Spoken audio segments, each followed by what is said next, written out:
Okay guys, so this is how we're going to tackle this job. This nut needs a 16mm socket, but unfortunately we can't find our socket, and instead of wasting time, we're just going to go with a crescent wrench and a vice grip to hold the top stem, because you have to go against each other and then unlock it. And then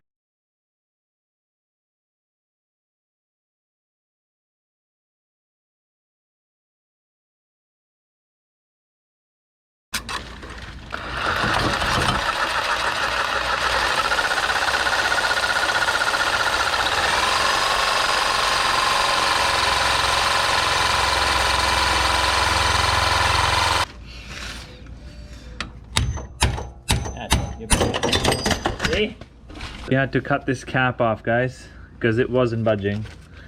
This is the orientation of it. This is how it sits. So we had to cut it up top here so we can release it, but there's no life in this shock.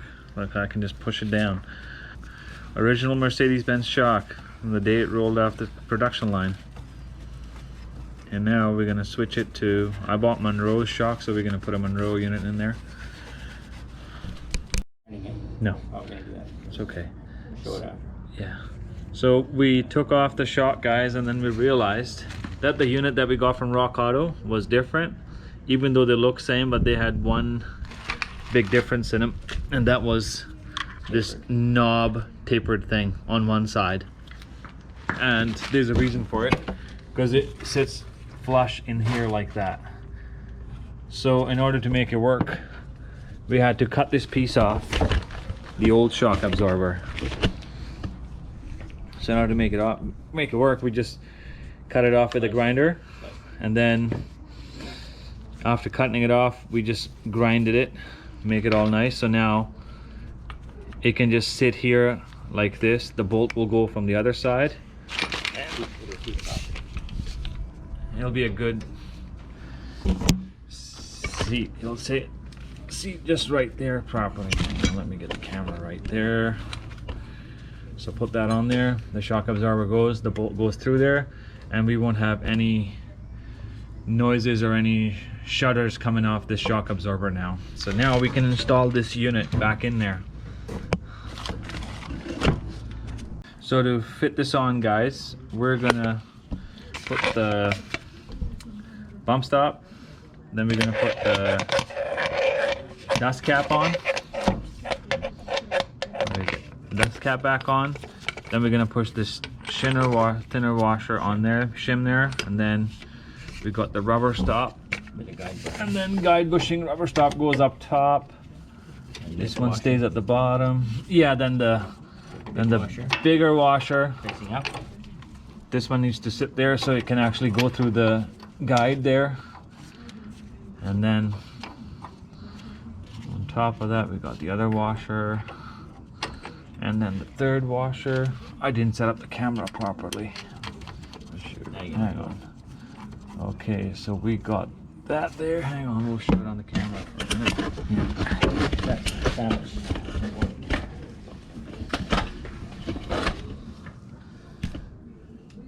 Okay guys, so we've got, I don't know if you can show, we've got a washer, a metal piece, and then the rubber goes on top, and then it goes through the metal bit here.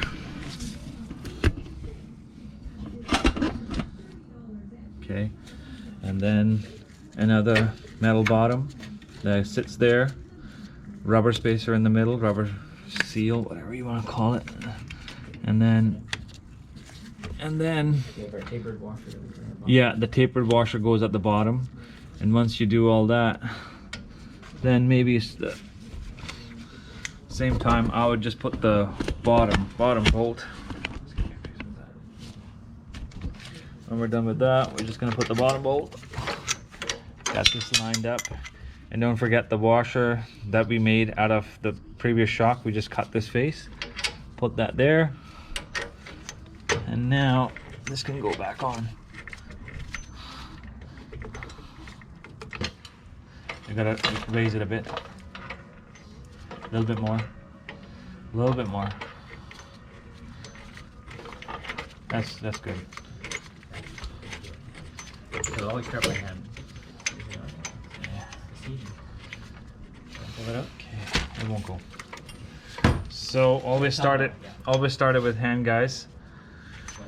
Put this on, and then you have to lower and raise your jack to get the right point to start it.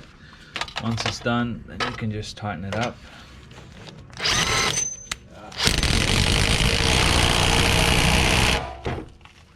Okay, we'll torque that one later.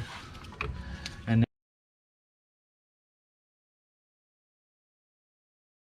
now when we're done with that, then it's time to go back up top and just make sure that this one gets tightened up just enough.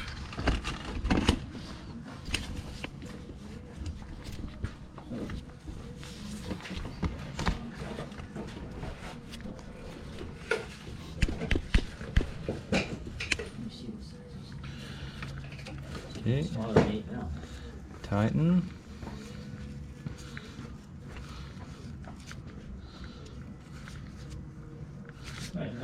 Try to step them out at the top of the shop. Yeah, it's a 14 for sure. There we go. Try to step.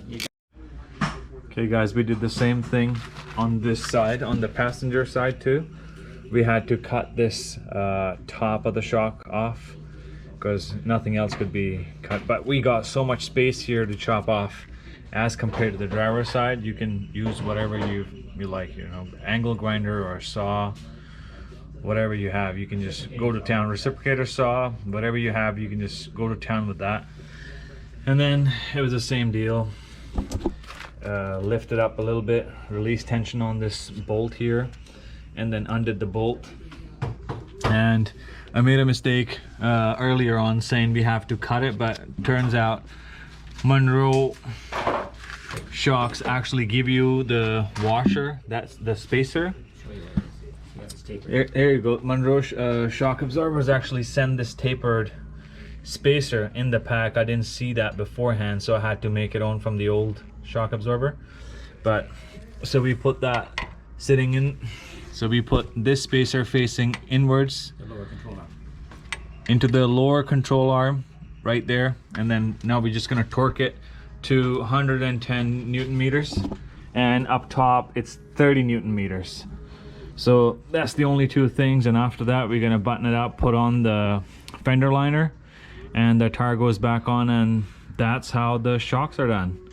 If you have any questions, shoot them in the comments and I'll try my best to answer. And please subscribe.